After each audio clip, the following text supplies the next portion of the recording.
Okay, well, welcome everyone. Let's see the record to cloud here. Welcome everyone. This is Amos Tarfa. Just going to be discussing the topic that I shared on the different forums: mathematics, AI, and the future of education. We can rephrase it and say we change it around and actually say the future of education, mathematics, and AI. I was just thinking about that as I was updating our live group here. I think that those three elements have to be dissected in terms of why did I choose those specific terms. Well, of course, the AI part is, everybody is talking about AI, and we're going to talk about how that ties to some of what's going on here. But the mathematics part, I'm going to present a case for why we need to teach math history. Uh, that's a very critical piece, I believe, in the AI revolution, is the importance of teaching the history of mathematics. And then the last part of it, of course, is discussing the history of education also.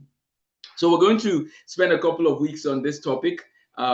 My goal is to basically support tutors, teachers, parents, and educators and professionals as I study the details of AI and its influence on society, as I study I've studied a lot of math history, and I want to bring that discussion here as well. And so let me set the stage for some of you on this call. If you're interested in tutoring or working with students in any capacity, you have to realize that they're growing up in a time that is very different than what most of us grew up with. And what I mean by this is they are growing up in a time of abundant information. So there's so much information now. There's so many tools to help them navigate, different courses they're learning. What becomes a problem, number one, is having a vision. What is the vision they have, and how can you help them and guide them, right? So education is changing to more of a mentoring model, a coach. In the past, a lot of the duties for educators had to do with providing information and instruction. Now we have to put another layer, a very critical layer, which involves that mentorship and coaching. So one of the things that we're even seeing with some schools in the AI revolution is that they're hiring coaches to become the instructor or to become the sort of the people who work with their students, because a coach looks at someone and says, you can do better at any given point. One classification for teachers sometimes is where they are focused on, here's what you need to learn. Okay, the person has learned it, and it's like, and they might have, maybe they get a 90%, and we say, well done, and we sort of move on. In my world, when it comes to coaching and tutoring, even if a student gets 99.9%, I want to encourage them to ask the question, what did you get wrong, and what can you do better next time? What did you get wrong, and what can you do? How can you do better next time? This is not a criticism. This is not to make things hard on them. This is not to complicate things, but this is to help them realize that it is very important that they figure out the reason why they got something wrong. The reason why that matters is because if you don't fix that 1%, that 0.1%, then you are more likely to repeat that habit somewhere else. And so my recommendation is we need to encourage students that we tutor to always think about deliberate practice, which is one of the key topics I want to start with today. There's a book that was written in 2000. Well, actually, it's been written a long time ago, but I got it around 2000, and between 2017 and 2020 is when I started diving into some of those principles. And the reason why I learned about this book, which is called Peak by Dr. Anders Ericsson, is that a friend of mine was the best in mathematics for many years in high school. And he told me, and I went to visit him at MIT, and I asked him, why couldn't we beat you at mathematics? And the answer he gave me is something that has influenced a lot of my work in education. The answer he gave me was, Amos, I found this book, he sent it to me later on, that I believe explains how I was learning mathematics in high school. And it was called Peak, or the author's paper, but the book was called Peak, which has to do with the new science of expertise. And so what happened was, in this book, Peak, he talks about something called deliberate practice. And so as you tutor students, I want you to be familiar with this idea of deliberate practice. I'll put it in the chat, and you can feel free to give me 1 second. I'm going to put it in the chat here. So if you can look it up. You can have your AI tool summarize it for you. Let me put it right here. Okay, so it's called Peak by Dr. Anders Ericsson.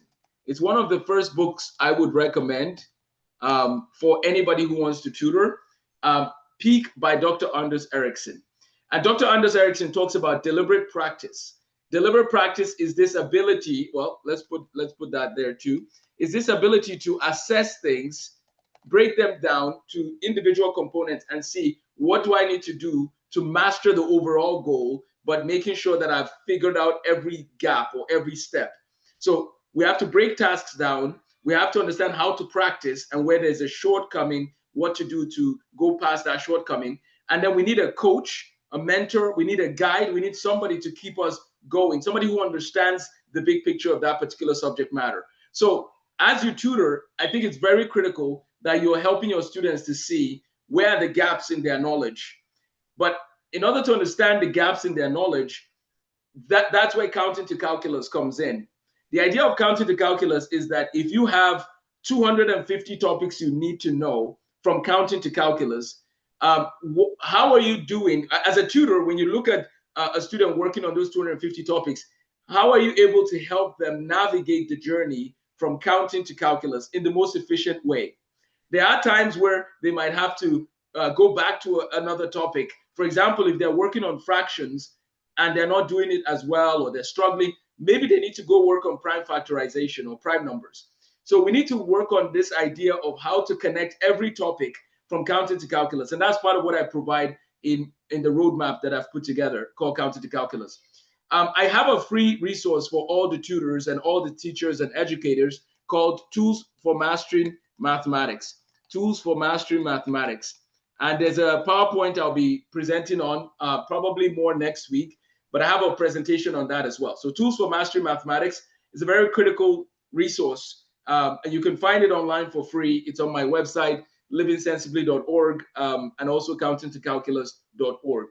So let me share my screen for addressing one of the things here, and then the key ideas that I have, and then we'll take questions, thoughts, comments, objections.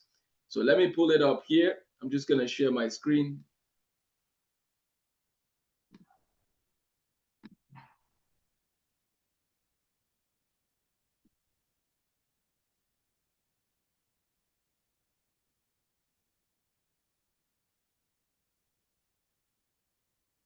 Okay, so let us dissect the core ideas of this, if you want to call it the core ideas of this movement, or in terms of making sure that we are well prepared for what's to come. So I'm going to start with this right here. So we are meeting on Saturdays, partly because I think it's most convenient for a lot of people. Think of this as you go through the material, you graduate, and you're certified as a counting to calculus instructor, and then you could do your continuing education, just like medical doctors do. So medical doctors have to continue learning year round. And so in the counting to calculus movement, one of the things I'm going to recommend is that people continue learning.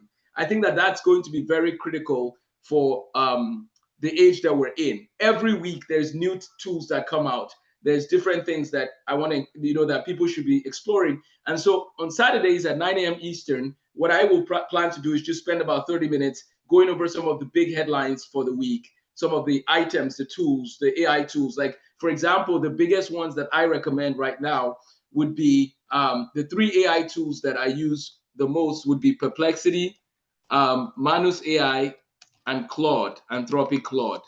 So if you're an educator or student that really wants to understand key elements of what works in the AI revolution, I would say that you probably need these 3 tools: Perplexity, Manus AI, and Claude. What are these tools for? Let's just discuss them briefly. These are 3 very different genres of tools. Perplexity is probably your best resource when it comes to research. So if you're trying to do research, what is the research on math education in Nigeria? What is the research on math education in America? You want to use Perplexity as one of your main tools for that, right? Whatever you need to do with research, you can use that to just get research. But when you get the research, you can't make Perplexity do certain tasks for you, like creating a PowerPoint deck and so on. At least not at this point. It's not where it needs to, it's not used for that, right? It has a specific purpose. Manus AI, on the other hand, is called an agentic AI system. Agentic AI is different. So we have research, perplexity. I just want to put this here. It'll come back over and over again, but let's just put it here. Research. Manus AI is agentic AI. And I'll explain how that's different from Claude, which is generative AI. Now, they all use, they all have, they're all generating things. Don't get me wrong, that is true. But initially, and actually now I was listening to the people who won the Queen Elizabeth Prize for Engineering, and they actually said that agentic AI or LLMs are becoming more like agents in it also, right? The initial model of AI, you just used it to like, hey, write me a summary of the news, do something, and it might just give you a write-up. With Claude, you can make PowerPoint presentations, you can make website prototypes, you can make product prototypes with Claude. But Manus AI is actually more geared towards doing a lot more of that kind of work. So Manus AI is you can, there's a free tier, but then you have to pay for the credits to use it to do more things. So you have Manus AI, you have Claude, which is again very good for writing 20, 30, 40 pages on whatever you're doing research on, or a draft of something, which you have to verify, because again, AI can be wrong and has been found to be wrong on many things, but we still can use it as a tool, as a starting point. So then Perplexity does research of like 50 things at once sometimes, right? You can say research this topic and it's researching 50 things. The technology underlying all of this, right, is that artificial intelligence, there's machine learning, there's all these things involved that provide a new form of computing, accelerated computing, there's parallel processing. So it's going to be very important for everyone, educators and everyone, to understand the underlying framework which AI runs on. That's part of what we'll be discussing as well in this. Okay, so let me go on to a couple more slides, and then we'll take questions, thoughts, comments, objections. Oops, sorry, let me remove the notes here. Okay, so the 4-week series is going to try to analyze, want to provide parents and teachers with tools to navigate education in the AI revolution, offer global certifications for those who want to teach students in America, the UK, and other countries. Basically, the idea is we're creating an ecosystem, kind of like NVIDIA did, right? NVIDIA created a certain ecosystem that has allowed their products to flourish. We are creating an ecosystem where everybody in the world is learning counting to calculus, and we need people ready to teach counting to calculus, because that is going to be, God willing, the gold standard in math education someday. The reason why that I believe that will happen is because counting to calculus is actually not just a textbook. It's not just a curriculum. It's a movement saying that everybody needs to learn mathematics from counting to calculus. When we started working on the project, it was called counting to calculus. Now it's called counting to calculus and beyond, because we actually want everybody to learn linear algebra, discrete mathematics, data science, probability, number theory. And this is all by high school, the end of high school. Why do we want to do that? For a couple of reasons. The first reason is that if we're using AI so much as a society, wouldn't it make sense for the people using the AI to understand the underlying infrastructure for why the AI works? If you just know how to prompt AI and that's all you know how to do, well, everybody knows how to do that, right? So you have to go deeper and ask, do I understand a little more about this technology? And can I build my own GPT? And can I fine tune my GPT? Can I get my GPT to do certain things? These are the next layers. And if you don't have a GPT yet, let's talk also. But a GPT is basically, imagine, and I have one. If you go to ChatGPT and go to the marketplace or under GPTs, type counting to calculus, and you'll see our GPT there. But we're going to build it on Claude as well over the next few weeks.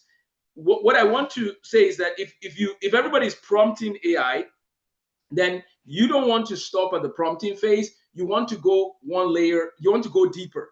Now, I'm not saying you have to become a deep learning PhD holder to use AI, but I think it's very important to understand the underlying principles when it comes to AI. So that's number one. It makes sense to teach more math to students because AI runs on math. When you ask AI what is the capital of Nigeria, AI has to convert that to math.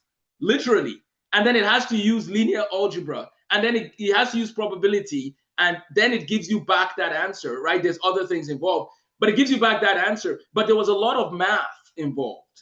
So we are living in a time where there's a state of emergency, where the people's ability, the people's level of math learning is very far from that which is required for understanding the mathematics of machine learning. So what we need to do is we need everybody to literally come out and get to work and get to the higher level of mathematics for a few reasons. But before I do that, let me say the second reason why we need to learn all those topics that I said. We need to learn linear algebra, discrete mathematics, calculus, data science, right? This is not the time to watch movies. This is not the time for social media in excess. No, this is the time to dig into mathematics at a higher level, because we have the AI tools to help us get to higher levels. So the reason we need to learn upper level mathematics is because AI runs on upper level mathematics. And the reason why we need to learn upper level mathematics is because AI can help us learn upper level mathematics. It's kind of interesting. Those two things are happening at the same time. We cannot use the same math curriculum standards before AI. Let me repeat. We cannot use the same math curriculum framework before AI. That is literally putting our students at a disservice. I've been teaching for 20 years, and I remember people were learning algebra in early college. Some people will get to college and they have to do algebra again because their K-12 math wasn't strong enough. Again, this is nothing against those whose math wasn't strong enough, but here's where the problem lies though. Why is there K-12 math struggles in America? Number one, because they don't encourage and expect everybody to do calculus. If everybody had to do calculus by the end of 12th grade, it will change the attitude with which we approach mathematics. So we need everyone to get to calculus. If I know I'm going to do calculus, then I'm probably going to apply myself more to learning advanced mathematics. But we live in a country, in America, and I don't know, the UK has the A-levels path and so on. So not everybody has to do upper level further mathematics. But the issue is, if you don't think you're going to use the math you're learning, it affects your attitude. So we need to raise the bar and keep it there. And then we need to provide the scaffolding, which is the support to get everyone there. I mean, people were doing calculus in the 1700s before they even had the computer. Like, people were working hard with nothing. We have Google, we have the internet, we have all these resources, and yet we're telling students they just need to graduate with Algebra 2 or just pre-calc. Here's my plea and my cry. If a person's school does not offer calculus, they either need to leave the school or they need to go find somewhere to do calculus. Like, that's how important calculus is with AI. And so this is a plea to educators. The tools are out there. You can use online courses for free at your school, but you have to tell your students they don't have a choice. If we're going to compete and raise mathematicians and people that are going to flourish, or students that are going to understand AI, we have to have a standard. So our global certifications are for those who want to teach students in America, the UK, and other countries. But that's the reason why there's a global certification for this, is because we're saying everybody in the world needs calculus, no exceptions. Now, some people in Nigeria don't know this, but everybody learns calculus in Nigeria. If you go to school in Nigeria, you learn calculus. And these are students who are literally, now this is in 12th grade, but these are students who are literally sometimes dealing with a lot of constraints, electricity supply, water supply, different constraints, and they're doing calculus. This is my 1-minute rant, which is going to end now. But America, we can do this. We can get everyone in calculus. And if you need more help and support, this is part of why this forum exists, because we're training 10 million teachers to help 1 billion students to learn calculus. And this is the first cohort going through. Number 3, we need to teach comprehensive AI and digital literacy for everybody. This is not the era where people don't understand Python, where people don't understand how to iterate and refine AI prompts, where people don't understand how Google works with AI. We have to provide the training for all educators everywhere and tutors. And number 4, those who are interested in STEM clubs across Africa or any STEM clubs can use the tools that we provide here to prepare their students for the upcoming AI revolution that they're in. Okay, sorry, that was a lot to chew on, but let me just say a couple more things. And then I'm not mad at anybody. I just am very concerned that the bar is too low in education. Before somebody gets a calculator, you give them basic math problems. Once they get a calculator, I think that things have to change. So here's 4 weeks of transformation, a comprehensive journey through the intersection of mathematics, AI, and the future of education. Number 1, we need to talk about the history of mathematics, the history of artificial intelligence, understanding how we got here. Number 2, the history of education and the Industrial Revolution, why the current education system has actually become toxic. There's no other way to put it, and I'll explain why in a second. Number 3, there's an urgent need for transformation. Number 4, we need first principles thinking more than ever before. We need to understand philosophy and ethics in the age of AI, develop critical thinking skills. And then number 4, what is the way forward? And how do we build AI-ready learning environments? So let's go back to the history of mathematics. So when we look at the history of mathematics, it is important to realize that a lot of the mathematics we do, some of that goes back to the days of, the way they would put it is the Sumerians and the Babylonian civilization. They gave issues with the circle. We have the circle, the idea of the circle is very critical to understanding many other things in mathematics. But from about 2500 BC to about 300 BC, there was not availability of math learning for everybody, right? It wasn't, you couldn't just go to school and learn math. And the nature of how math was done was not the way it began to happen in larger numbers between 600 BC and 33 AD. Euclid comes around this time, Tales of Miletus, Pythagoras. There's some key people that come. And we're going to do a deeper dive on this next time. This is an overview session. There's a period that people call the Islamic Golden Age in history, which is around 600 AD to about 1000 AD. And that's when algebra emerges, right? In Babylon, the librarian there is doing some compilation, and that's around that time. Then there's the 17th century, which is where we get a lot of influence of the scientific revolution. And then now we have AI and machine learning. Why does AI work? It works because of some of the work that was done around the time of Euclid. Logic is one of the backbones of AI. So we need to study the history of math because the history of AI is tied to the history of mathematics. So that's just something to keep in mind. When teachers understand the historical context of math, they can better explain the relevance to students and connect abstract ideas to real-world applications. All the teachers we train will get access to all our writings and all our resources and all the stuff we put together on the history of mathematics. So those are some key time frames in the history of math. Mathematics is the language of science. Mathematics provides different elements for how AI works: linear algebra, calculus, probability and statistics, logic, as we discussed. So AI is mathematics in action.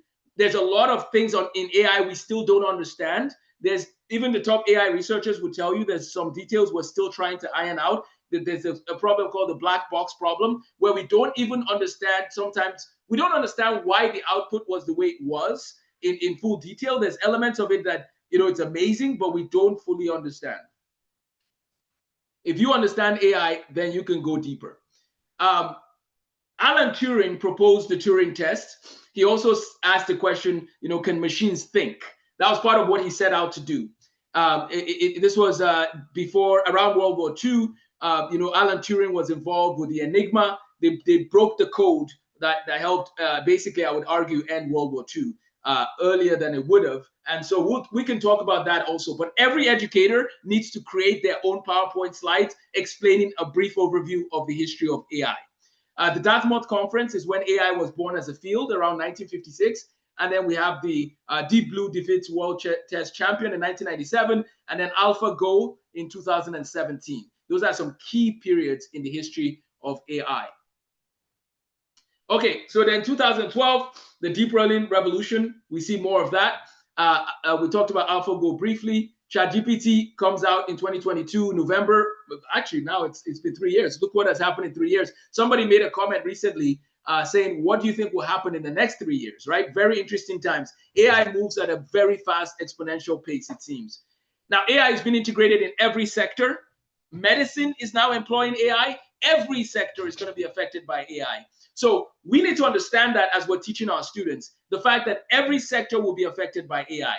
And anyone who does not master or understand the fundamentals of AI right now is putting themselves in a very interesting spot, because there are some companies that will not hire you if you don't understand AI. So understanding AI is very critical. It can improve your workflow, and so therefore it helps to understand it. However, the ethics you bring to AI is also very important. This is why philosophy and ethics is not an option in the age of AI. People need to understand how AI works, but they also need to understand the limits of AI, the dangers of AI, what AI could be used to do in a dangerous way. We need to understand all of that. The best way, I would argue, to prepare yourself for the future of education in the age of AI is to know a lot of mathematics and physics. That is literally the best thing you can do. That is why, again, we need as many people certified in counter to calculus, but we need a lot of them ready to prepare students for the realm they're living in. Let me mention a couple of things.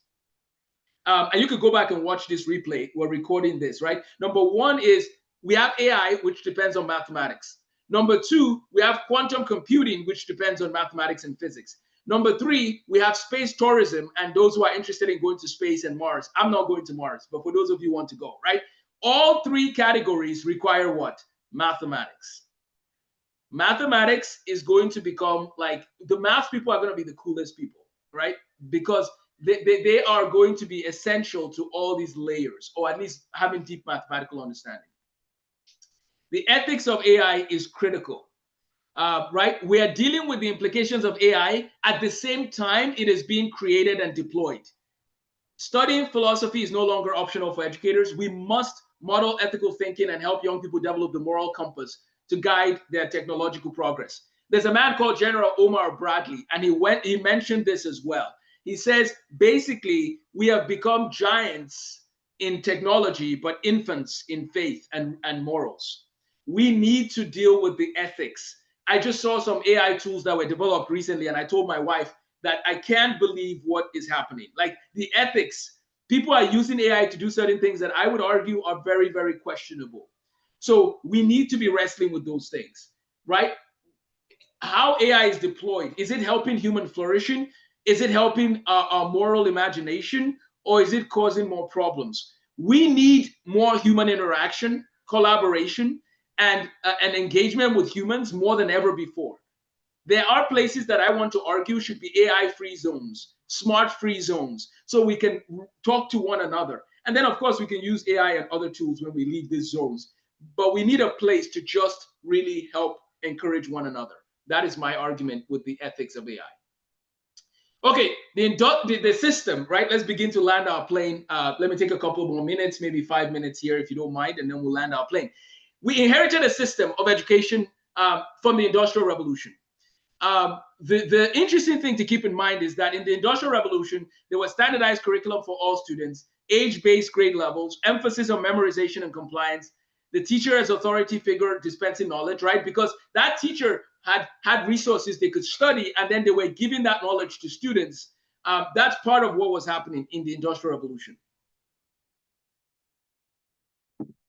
Assessment was through standardized testing, and preparation was for lifetime employment in single careers. Let me go one by one and show the case I want to make. There's a book I'm writing called Expired. And in this book, I make the case that modern education expired in 1998, September 4th, when Google came out.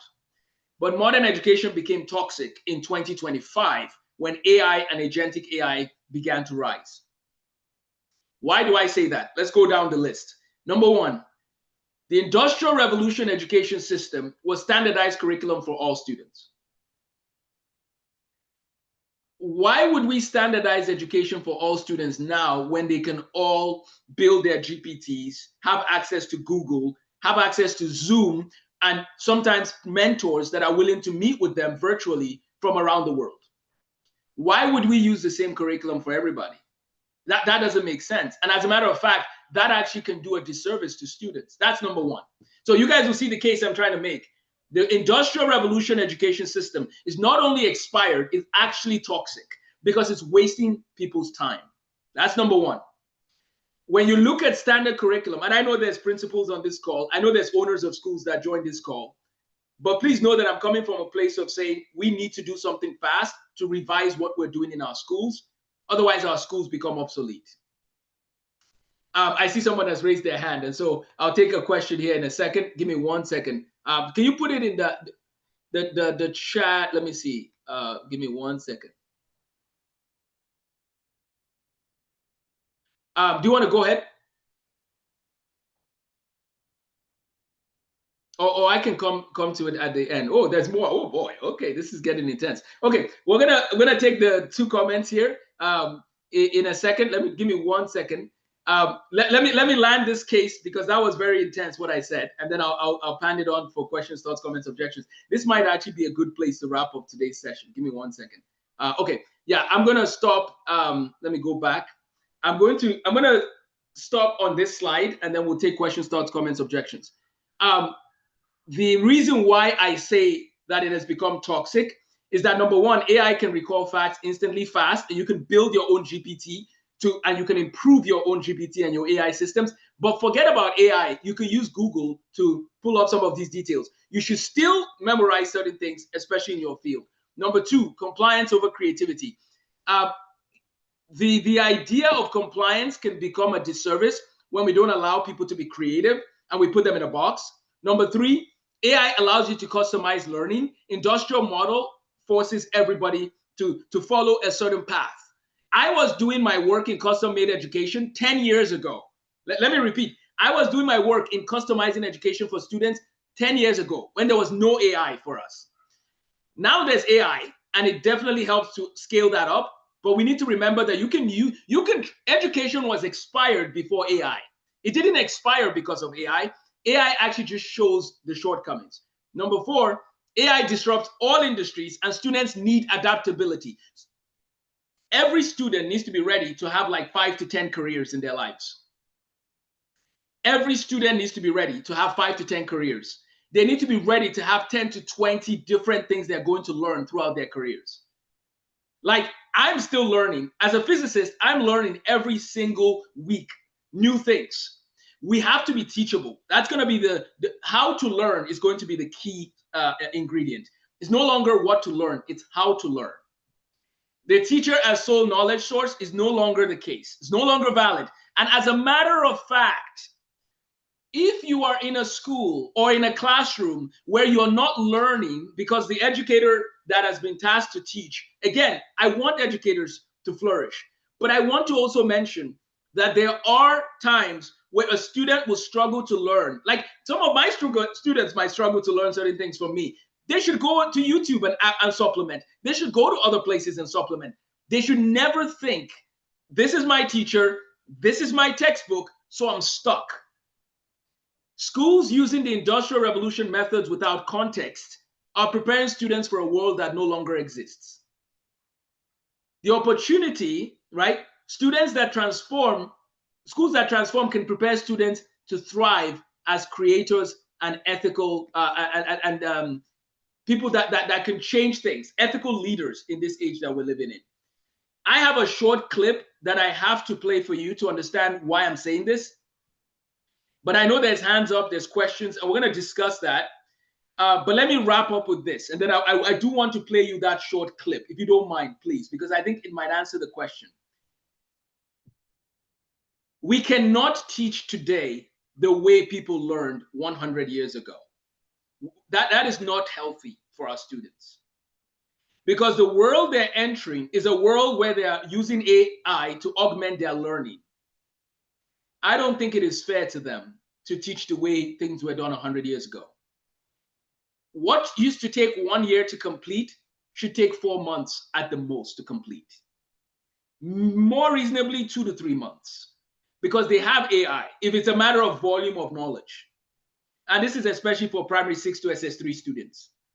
Students in SS1 should pretty much finish the SS1 to SS3 curriculum in SS1 and just focus on, yeah, they can review for WIAC and so on, but they should actually be learning AI and building AI apps and start earning money to support their community. That's the era we live in. The times have changed. I'll play the video after the questions, but I'm going to stop recording and stop the video and then give everyone a chance to ask questions, thoughts, comments, objections.